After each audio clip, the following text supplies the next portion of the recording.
मा आज मस्त उपवासाचा शाबू बनव ना. उपवासाचा शाबू? हा चल ठीक आहे, बनवते. हा जो शाबू आहे तो 5 ते 6 तास भिजलेला आहे.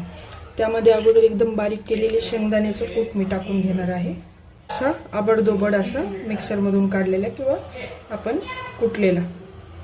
यातच मीठ टाकून घेऊया. हे छानपैकी मिक्स करून घेऊया. आपण यात अगोदर बटाटे परतून घेऊया. हे बटाटे आपण काढून घेऊया. त्यात मिरच्या टाकूया. मिरच्या आणि थोडी शेंगदाणे.